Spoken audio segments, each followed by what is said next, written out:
Before 1998, I used to be the person as a runner who would see a car passing too close to me and pound it on the side.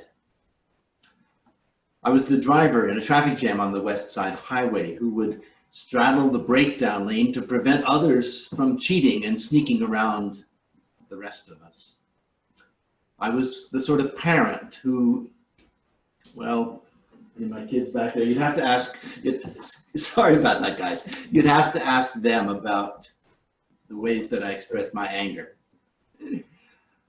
But in May of 1998, I rode my Honda 250 Nighthawk from New Jersey up to Vermont for a 21-day retreat at St. Michael's College with Vietnamese Zen teacher Thich Nhat Hanh. The trip was like an IMAX movie. I was projected through the scenery with my helmet providing a 180-degree panorama and nothing intervening. I felt immersed in metaphor. Every cloud, every bird, each new vista spoke of the wonder and preciousness of life. So how did a Presbyterian minister, midway on life's journey, end up bound for a 3-week immersion in Zen Buddhism? No doubt it was predestination. As a teen, I read Alan Watts and twisted my legs into the pretzel posture of the lotus. My Quaker roots and practice in college had grounded me in expectant silence and the mystical joy that is sometimes the fruit of quiet meditation.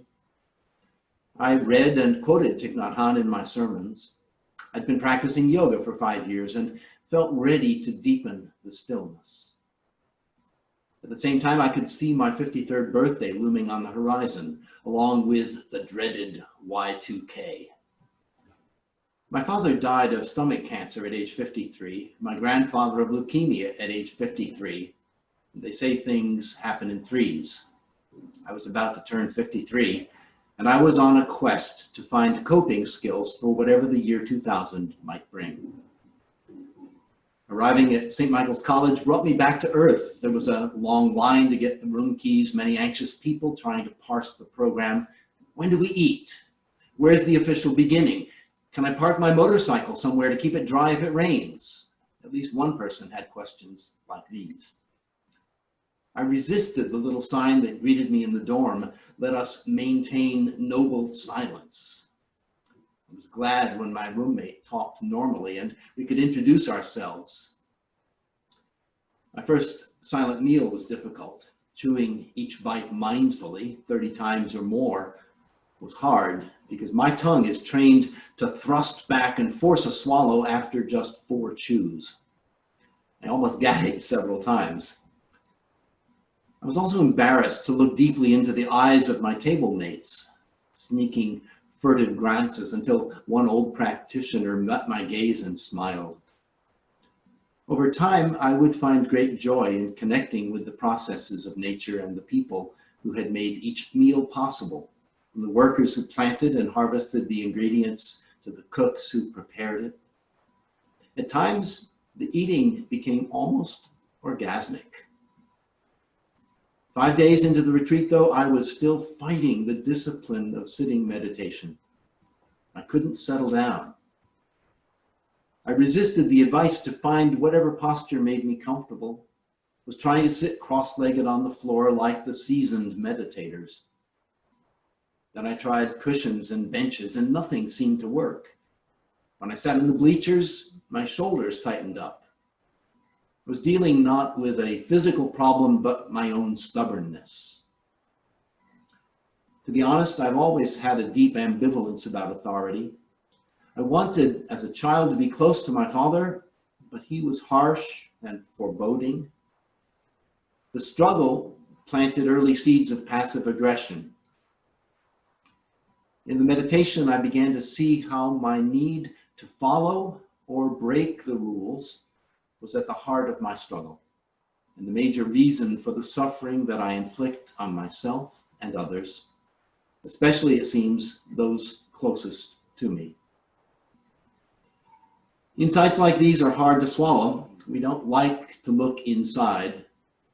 In the words of the activist advice, we can't just sit there, we have to do something. We have to do anything. anything to get away from that internal reflection. But today I'm here to say, stop. USR, these days are calling to us. Don't just do something, sit there. I don't claim originality, but this anti-activist advice is particularly appropriate to us here at USR in these unexampled days. Now you may be thinking this is a counsel of passivity. Am I suggesting we give up on the struggles for rights and acceptance for all sentient beings? No. Am I surrendering to the orange, nattering nabob of negativity on Twitter? Of course not. USR has a great tradition of activism, and we absolutely must do something, indeed do many things to realize our values.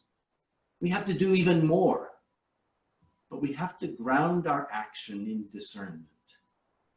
It takes observation, understanding, intuition, and judgment to be effective in action. And these fruits grow from seeds that are planted and watered in silence. So don't just do something. Sit there. Sit there until you are able to move out with wisdom. We don't have to seek spiritual meaning in other cultures or religions. We do need to see the connections between being you, and whatever traditions we may have grown up in. I am convinced that Unitarian Universalism embodies the best and most expansive expression of the religious visions to be found in America. For us to thrive here, we must sink our roots deep. We need to bloom where we are planted. To do that, we must not just do something, we need also to sit here. Last month, I attended a couple of circle meetings for our new structures here at USR. I'm excited about how this new approach to our work invites everyone to get involved.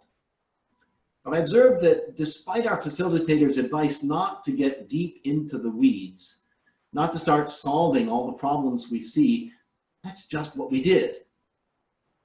Sometimes I think UUs are so focused on action, we're better at the what than the why. Our Monday evening conversations on race with Pastor Mac Brandon operate on a different plan.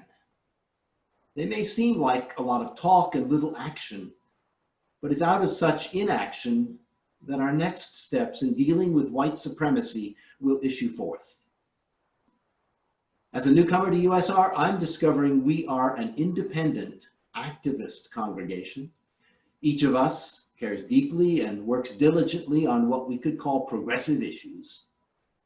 Like all UUs, our independence is foremost.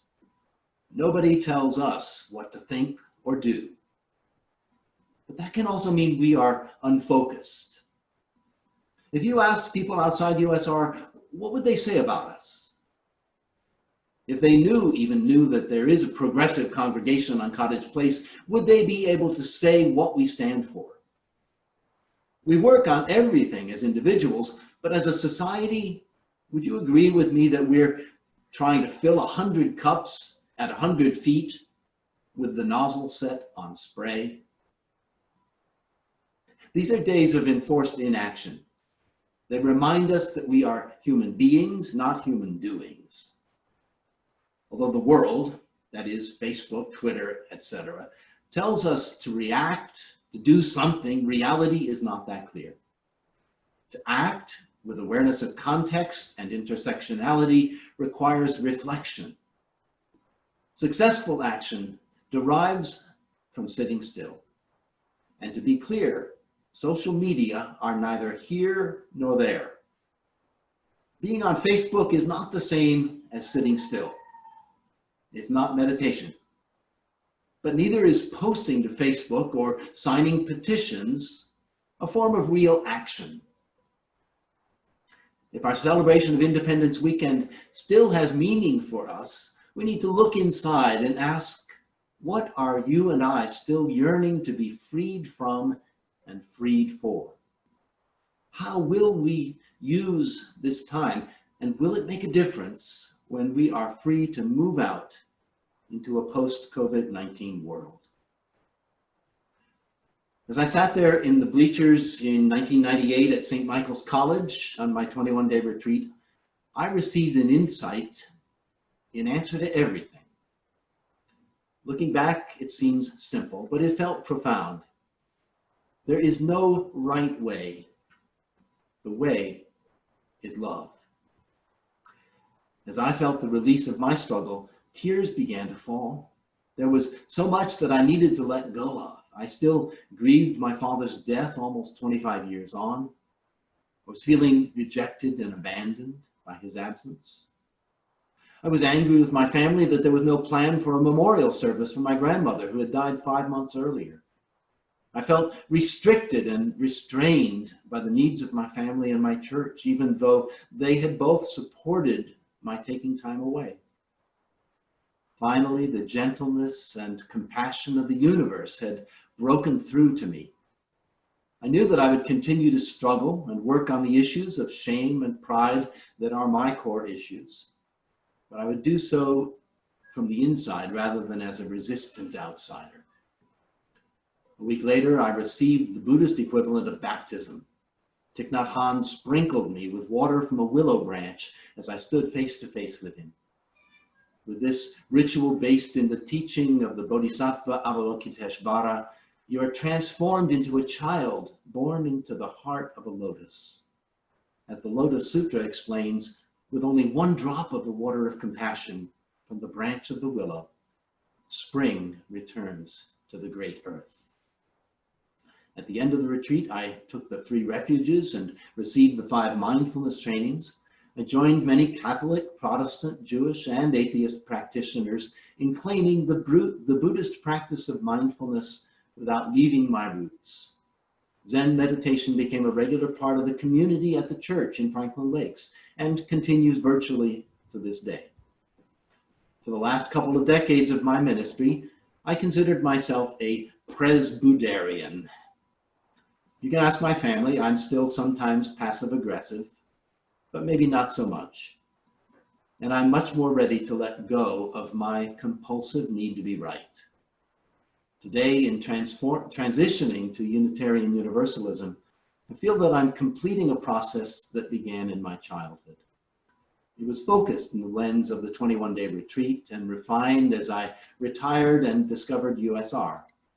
I have a lot to learn and maybe a few things to teach. I look forward to leading services again on August 16th. I plan to speak on godless ethics, sharing my own brand of atheism and reflecting with you on the story of the sufferings of Job. The theme for the Unitarian Universalist General Assembly was rooted, inspired, and ready. 1, 2, 3, rooted, inspired, and ready. We are called to be rooted, in touch with our theological roots. Secondly, engaged in transforming our faith. And third, fired up to take action in the wider world. As we continue our journey with COVID-19 and gather together at a distance, are we cultivating our roots and seeking inspiration? If we continue to use it wisely, this time of sitting will prepare us for a different way of being when we return to action. Until then, don't just do something. Sit there with patience and courage and hope. So may it be.